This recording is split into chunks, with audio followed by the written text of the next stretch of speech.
Heiress Majida Aslam, whom we are extremely honoured to have here.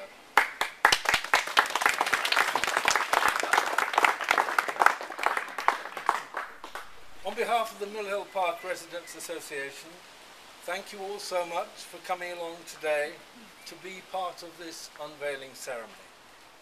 The plaque behind that curtain, soon to be revealed, commemorates Richard White, born 1767, died 1849, an eminent lawyer and founder of the Mill Hill Park estate here. Richard White it was who built the great Regency house, part of which the east wing survives as 11 Avenue Crescent. Our whole estate, for some 20 years now, a conservation area, owes its shape and unity to Richard White.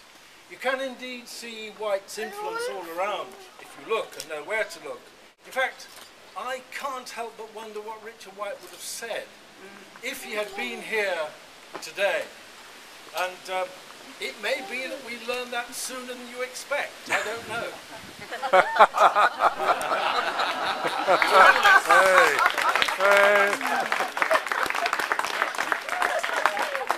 Ladies and gentlemen, thank you so much for turning up.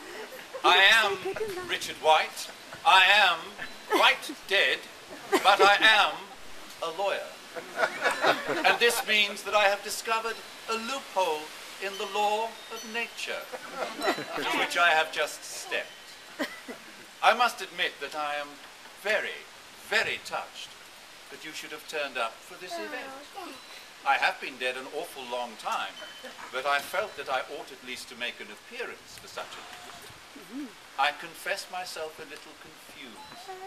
What have I done that should warrant this honour? By the standards of my time, my life was perhaps unexceptional for a man of my station.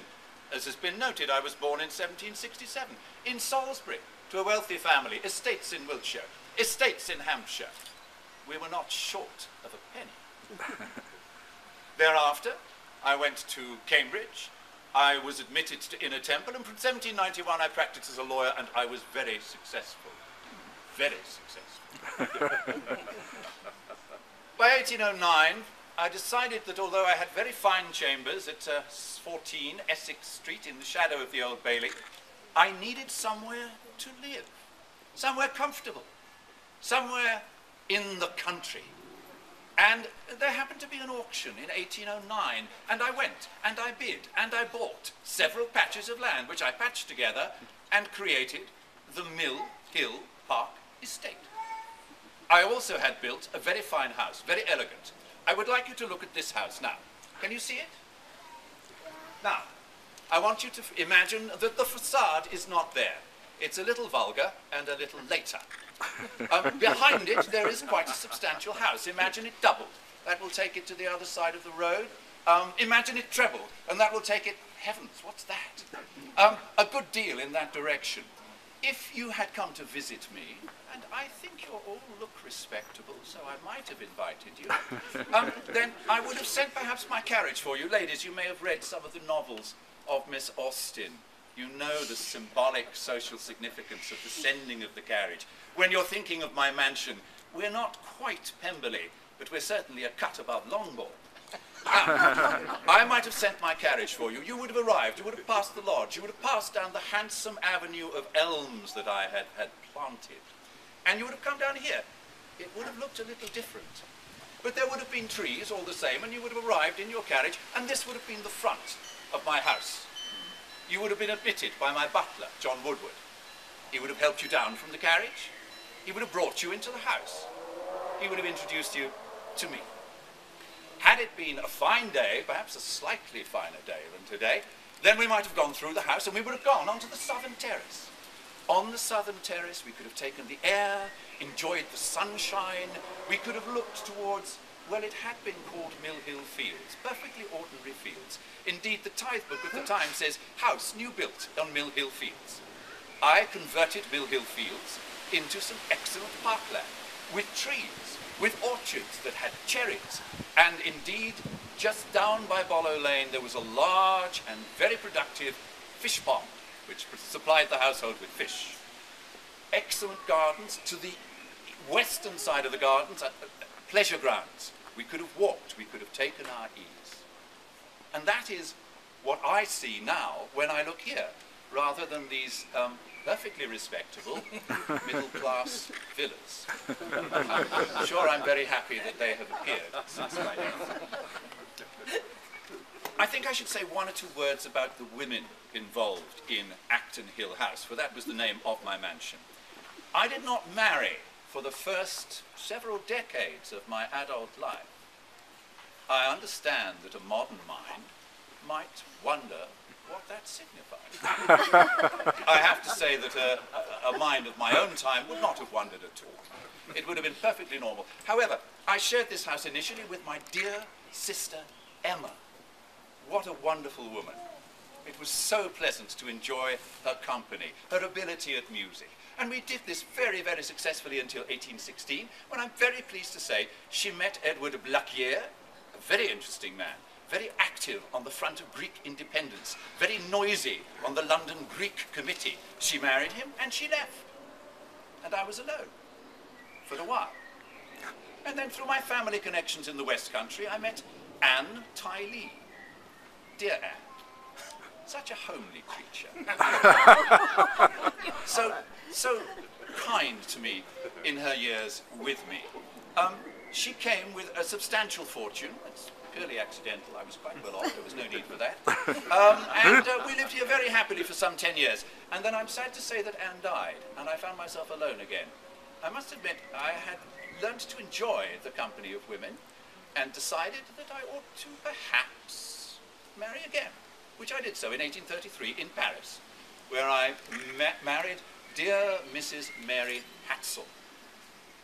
She was really a very, very fine woman, a very fine woman, whom life had not treated well, for she had married Mr. Hatzel and had 2 handsome children, which were taken from her. And what this meant was that the £80,000 that the children had been left had passed to her, and that when she married me, the £80,000 became mine. I know that it is quite common for ordinary people to be cynical about lawyers and about perhaps the law. Indeed, the law, I have heard, gentlemen, is sometimes called an ass. But as we know, that is not a healthy attitude, not at all. The anarchists would have it that left to our own devices, we would all know how to behave. And I look at you and I can see that most of you probably would. We need the stiffening of the law. We need the law to keep us in order. We need to devise the law. It is an excellent human institution. But lawyers, I am a lawyer. I have heard the jokes. How was copper wire invented? 2 lawyers fighting over a penny. Why are lawyers buried 27 feet deep? Because deep down they are very good. I'm afraid this is a coarse opinion. It's not one that I share, but I know that there have been some in my profession who have not always done it credit. In my life, I sought to bring into being the Law Society, a regulatory body to ensure that those scurrilous wretches were expelled from the profession. But even so, what have I done to warrant the plaque? I don't think my contribution to the establishment of the Law Society is commonly recognized. Do I mind? Actually, I don't. Probably the most immodest thing that I could say about myself is that I'm modest.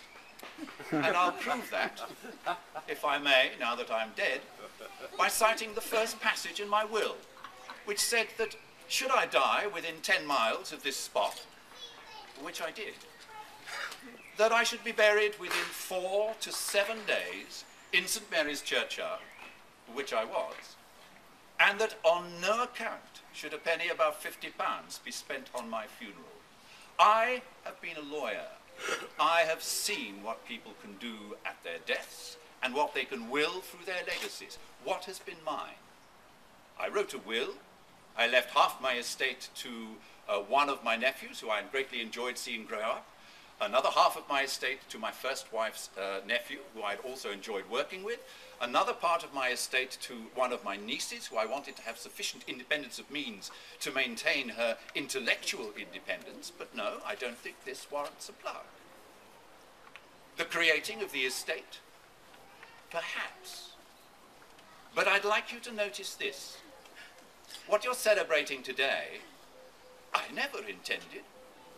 When I bought those plots of lands in 1809, I had no idea that more than 200 years later, you, excellent people, would be here to celebrate the consequences of my act.